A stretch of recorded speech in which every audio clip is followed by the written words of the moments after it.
Best health packages up to 80% discount. Tirumala Diagnostics. నమస్తే welcome to Suman TV. ముఖ్యమంత్రి YS Jagan BRS అధినేత కేసీఆర్ని హైదరాబాద్లో కలిశారు.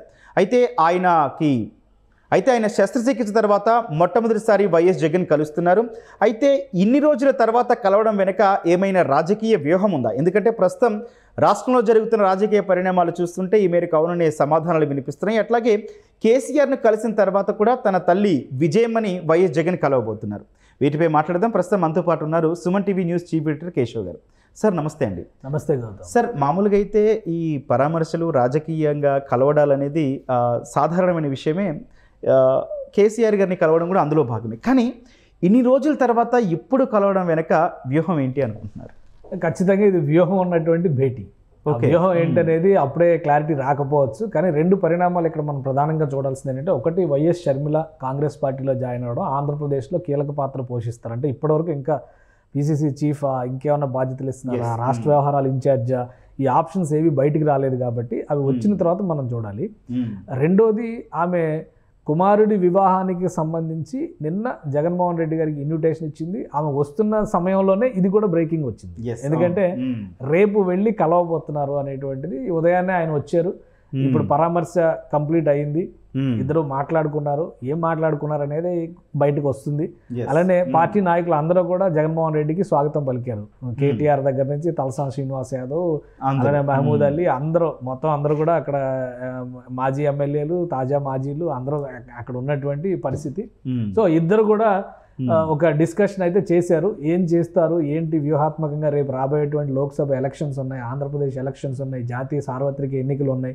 సో కేసీఆర్ ఒక ముఖ్యమైనటువంటి పాత్రధారి. పార్టీ పరంగానే కాకుండా దక్షిణాది రాజకీయాల్లో ఒక సీనియర్ నాయకుడిగా ఉన్నటువంటి పరిస్థితి. ఆంధ్రప్రదేశ్లో ప్రాంతీయ పార్టీలు అనేసరికి చంద్రబాబు నాయుడిని కలుపుకునేటువంటి పరిస్థితి ప్రాంతీయ పార్టీలకు ఉండదు. ఎందుకంటే సీనియారిటీ వైజ్గా వీళ్ళకంటే కూడా ఆయన ఇంకా సీనియర్. సో ఆయన పెట్టుకుంటే ఒక డామినేషన్కి అవకాశం ఉంటుంది. కాబట్టి కేసీఆర్తో కొంత friendly nature Jaganmohan Reddy continue చేస్తున్నటువంటి పరిస్థితి ఉంది. అందుకనే రాజకీయంగా ఖచ్చితంగా ప్రాధాన్యం ఉండేటువంటి అంశం ఇది. రెండు ఒకరికొకరు సమన్వయం చేసుకునేటువంటి అవకాశం ఇక్కడ ప్రతిపక్ష పార్టీగా ఉండి అక్కడ అధికారంలో ఉన్నటువంటి పార్టీ వైఎస్ఆర్సీపీ. సో ఈ సమన్వయం కోసం ఇద్దరి మధ్య కీలకమైనటువంటి చర్చలు జరగడానికి ఆస్కారం ఉంది. అది ఏ విధంగా ముందుకు వెళ్ళబోతుంది, రాబోయేటువంటి ఎన్నికలు ఇంకా నెల రోజులే మ్యాక్సిమం. మనం నిన్న కూడా అనుకున్నాం ఫిబ్రవరి 2వ తారీఖు నుంచి ఎలక్షన్ కోడ్ వచ్చేటువంటి పరిస్థితి ఉంది అని.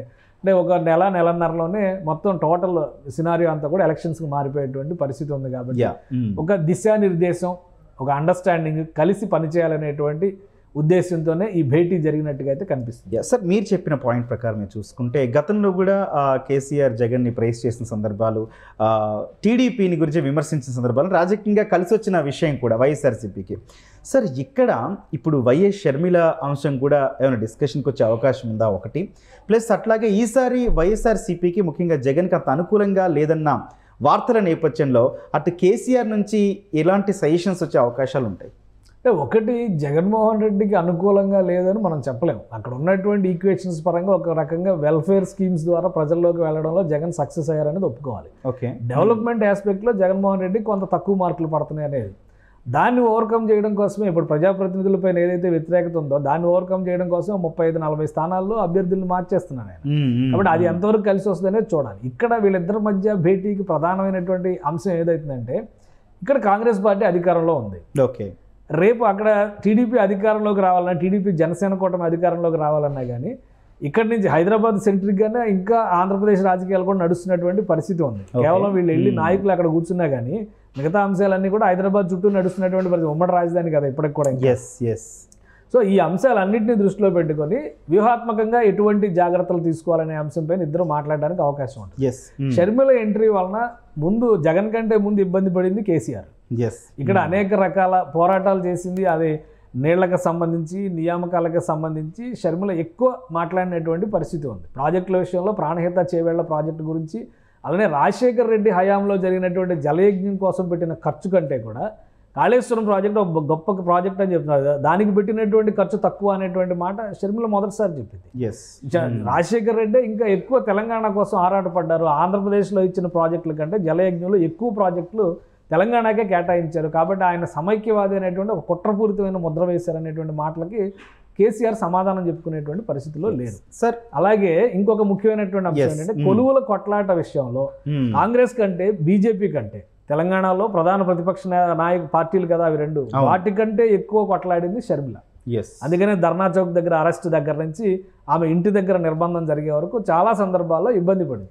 అంటే జగన్కి కేసీఆర్కి ఒక అండర్స్టాండింగ్ ఉంది అనేటువంటి విషయం ఇప్పుడు షర్మిల అక్కడ రాజకీయ ఎంట్రీ చేయడం, వీళ్ళిద్దరూ భేటీ అవడాన్ని బట్టి మనం అర్థం చేసుకోవాల్సినటువంటి అంశంగా. ఈ ఒక్క పాయింటే కాకుండా తెలంగాణలో ముఖ్యమంత్రి అయినటువంటి రేవంత్ రెడ్డి టీడీపీ అధినేత చంద్రబాబుకి ఏమైనా సపోర్ట్ చేసే అవకాశాలు ఉన్నా, అంటే రకరకాల వార్తలు వస్తున్నాయి, ఏది నిజమో మనం చెప్పలేం, కానీ ఉన్న నేపథ్యంలో మరొకసారి వీళ్ళ భేటీ ఇంపార్టెన్స్ పెరిగిందని అనుకోవచ్చు కదా. అంటే ఒకటి, రేవంత్ రెడ్డి చంద్రబాబు నాయుడు శిష్యుడు అనే విషయం ఈ మధ్య కూడా ఆయన చెప్పారు. అవును, నేనే కాదు కేసీఆర్ కూడా ఆయన శిష్యుడే అనేటువంటి విషయం కూడా ఆయన చెప్పారు. అంటే కాంగ్రెస్ పార్టీ అధికారంలో ఉంది తెలంగాణలో, రేవంత్ రెడ్డి ఒక్కరే కాదు.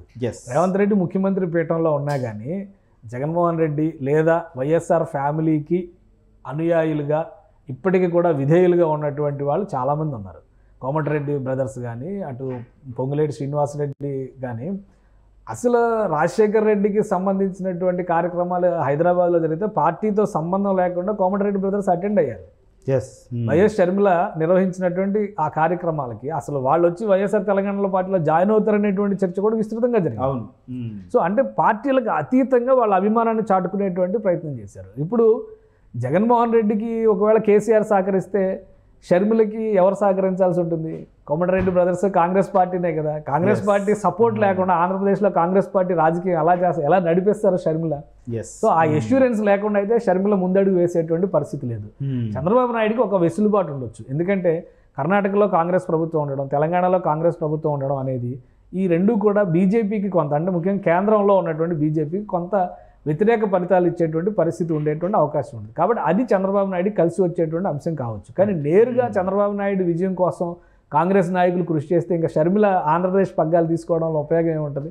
కాబట్టి ఇక్కడ ఒక విషయం ఏంటంటే షర్మిల ఫైట్కి ఖచ్చితంగా కేంద్రంలో ఉన్నటువంటి సోనియా గాంధీ దగ్గర నుంచి తెలంగాణ రాష్ట్రంలో ఉన్నటువంటి రేవంత్ రెడ్డి వరకు అందరూ సహకరించాల్సిందే. అందుకే షర్మిల ఒక స్పష్టమైన కండిషన్ పెట్టారు, ఎన్నికల తర్వాత ఏ పొత్తు అయినా కానీ ఎన్నికల వరకు మనం ఒంటరిగానే కొట్లాడదాం అనేటువంటి మాట చెప్తున్నారు. కాంగ్రెస్ పార్టీ పరిస్థితి ఎలా ఉందంటే ఒక్క సీటు వచ్చినా అడ్వాంటేజే. షర్మిల రాక వలన ఒక్క సీటు వచ్చింది, ఎందుకంటే నిన్నటి వరకు 1% కదా ఓట్ షేర్ ఉంది అక్కడ. అలానే కాంగ్రెస్ పార్టీ లీడర్షిప్ అంతా పొలవమంటే వైఎస్ఆర్సీపీలో జాయిన్ అయిపోయినటువంటి పరిస్థితి ఉంది కదా. అసలు వైఎస్ఆర్సీపీ స్ట్రెంతే పూర్వపు కాంగ్రెస్ పార్టీ అని కదా అభిప్రాయం ఉంది. కొంతమంది సీనియర్ నేతలు జగన్తో ఎమడలేమనే అభిప్రాయంతోనే కాంగ్రెస్ని పట్టుకొని ముందుకు నడుస్తున్నటువంటి పరిస్థితి ఉంది. ఈ రోజు షర్మిల రాక వలన ఆ సీనియర్ నాయకులకు ఒక అదను దొరుకుతుంది, అంటే ఒక అవకాశం దొరుకుతుంది. మరోవైపు ఎవరైతే వలస వెళ్ళిపోయారో ఆ లీడర్లందరూ కూడా బయటికి రావడానికి అయిష్టత ఉంటే, నాయకత్వం పట్ల విముఖత ఉంటే మళ్ళీ కాంగ్రెస్ రావడానికి ఒక అవకాశం ఉంది. ఈ రెండింటినీ కంట్రోల్ చేయాలంటే జగన్మోహన్ రెడ్డి తన శక్తి సామర్థ్యాలకు తోడు మరొకరు ఎవరైనా కావాలి సీనియర్ నాయకుడు అనేటువంటి ఆలోచన చేయకపోతే ఈరోజు అనూహ్యంగా కలిసేవాళ్ళు కాదు కేసీఆర్. ఇంత వ్యూహాత్మకంగా కనిపిస్తుంది. మీరు చెప్పిన ప్రతి పాయింట్ ఇంట్రెస్టింగ్గా అనిపిస్తుంది. ఈ పరామర్శ తర్వాత తన తల్లి విజయమ్మని కూడా జగన్ గారు కలిసే అవకాశం ఉంది. సార్ మామూలుగా అది పెద్ద విషయం కాకపోయినా కూడా సార్ దీంట్లో కూడా ఏమైనా కోణం ఉండే అవకాశం ఉందా? 100% ఉండే అవకాశం ఉంది. ఎందుకంటే ఇప్పుడు షర్మిల ఒక ఇన్విటేషన్ కార్డు పట్టుకొని జగన్మోహన్ రెడ్డి గారి ఇంటికి వెళ్ళింది నిన్న. 25 నిమిషాల పాటు ఇద్దరు ఒకే ఇంట్లో, అంటే అక్కడే ఉన్నారు, ఇన్విటేషన్ ఇచ్చారు, పెళ్లికి సంబంధించినటువంటి విశేషాలు మాట్లాడుకున్నారు. కానీ రాజకీయపరమైనటువంటి అంశాల చర్చ ఏదీ రాలేదు అనేటువంటిది ఇప్పటివరకు ఉన్నటువంటి న్యూస్. ఒకవేళ జరిగినా కానీ వాళ్ళిద్దరి మధ్య లేదా అక్కడ ఉన్నటువంటి నలుగురి మధ్య సంబంధించినటువంటి అంశం తర్వాత బయటికి రావచ్చు. అయితే ఆస్తుల విషయంలో కావచ్చు, రాజకీయ పదవుల విషయంలో కావచ్చు, అన్నా చెల్లెళ్ళు ఇద్దరి మధ్య కూడా గ్యాప్ ఉంది, దానివల్లనే బయటకు వచ్చారనేది చాలా క్లియర్గా అర్థమవుతున్నటువంటి అంశం. సో ఇక్కడ రాయబారం చేయడానికి అవకాశం ఉన్న ఏకైక వ్యక్తి విజయమ్మ. ఎందుకంటే విజయమ్మ మొన్నటి వరకు వైఎస్ఆర్సీపీ గౌరవాధ్యక్షురాలుగా ఉన్నారు. అప్పుడున్నటువంటి పరిస్థితుల్లో ఆడపిల్ల వెంట నేను ఉండాలని నిర్ణయించుకున్నాను అనేటువంటి మాట బహిరంగంగా చెప్పారు. ఆమె చెప్పిన తర్వాత ఆ గౌరవాధ్యక్షురాలు పదవికి ప్లేనరీ సమావేశంలో రిజిగ్నేషన్ చేయించారు. ఆ పదవి నుంచి కూడా బయటకు వచ్చినటువంటి పరిస్థితి ఉంది. ఇప్పుడు ఇద్దరు ఒకే రాష్ట్రంలో ఉండి పోరాడితే మధ్యలో ఎవరు ఉన్నారంటే విజయమ్మ. ఎటువైపు నిర్ణయం తీసుకోవాలంటే ఇప్పటి వరకు షర్మిల వైపు ఉండి రేపు జగన్ వైపు వెళ్తాననేటువంటి మాట విజయమ్మ చెప్పగలరా? రాజకీయంగా మౌనం వహిస్తే షర్మిల ఒక్కరితే పోరాటం చేయగలరా? ఎందుకంటే జగన్మోహన్ రెడ్డి వెంట మిగతా బంధుగణం అంతా ఉన్నటువంటి పరిస్థితి ఉంది కదా. అవును. అటు భారతి ఫ్యామిలీ నుంచి వచ్చే బంధుగణం కావచ్చు, ఇటు వైఎస్ఆర్ ఫ్యామిలీ నుంచి వచ్చే బంధుగణం కావచ్చు, అందరూ కూడా అక్కడ ఉన్న వైవి సుబ్బారెడ్డి గారే ఏదో రాయబారం చేస్తున్నారు అనేటువంటి చర్చ కూడా, నేను అలాంటిది ఏమీ చేయట్లేదు అనేటువంటి మాట కూడా ఆయన చాలా క్లియర్గా చెప్పారు. జగన్మోహన్ రెడ్డి నిర్ణయాలకు అనుగుణంగా వైఎస్ఆర్సీపీ నడుస్తుంది, దానికి అనుగుణంగానే మేము ముందుకెళ్తాం అనేటువంటి మాట ఆయన చెప్పారు. సో ఇక్కడ ఉన్నటువంటి ఆప్షన్ విజయమ్మ, అందుకనే జగన్మోహన్ రెడ్డి బహుశా విజయమ్మతో మాట్లాడడానికి అవకాశం ఉండవచ్చు. ఇప్పటికీ మించిపోయింది లేదు, ఒక ఆలోచన చేయమని చెప్పవచ్చు. లేదా ఫ్యామిలీ పరంగా ఒకవేళ రాజకీయంగా ఎలాంటి వైరుధ్యాలు ఉన్నప్పటికీ, ఎందుకంటే అన్నదమ్ములు వేరు పార్టీల్లో ఉన్నటువంటి పరిస్థితి మనం చాలా చూస్తున్నాం. ఇప్పుడు ఆల్రెడీ ఒకే పార్టీలో ఉండి కొట్టుకుంటున్నటువంటి నాయకులు కూడా మనం చూస్తున్నాం. కాబట్టి రాజకీయంగా జరిగేటువంటి పోరాటాలను రాజకీయంగానే చూసుకోవాలనేటువంటి ఒక సలహా కూడా ఇచ్చేటువంటి అవకాశం ఉంది. ఏదైనా కానీ కుటుంబపరమైనటువంటి అంశాలు మాట్లాడడానికి ఉన్నటువంటి ఆప్షన్ విజయమ్మ మాత్రమే. అందుకని ఆ భేటీకి కూడా రాజకీయ ప్రాధాన్యం ఉంది. పైగా 2 ఏళ్ల తర్వాత లోటస్ పాండ్లో జగన్మోహన్ రెడ్డి మళ్ళీ అడుగు పెట్టబోతున్నారు. సో ఇది ఖచ్చితంగా రాజకీయంగా ఇంపార్టెన్స్ ఉన్నటువంటి మీటింగ్ అని మనం చూడాలి. Right sir, thank you.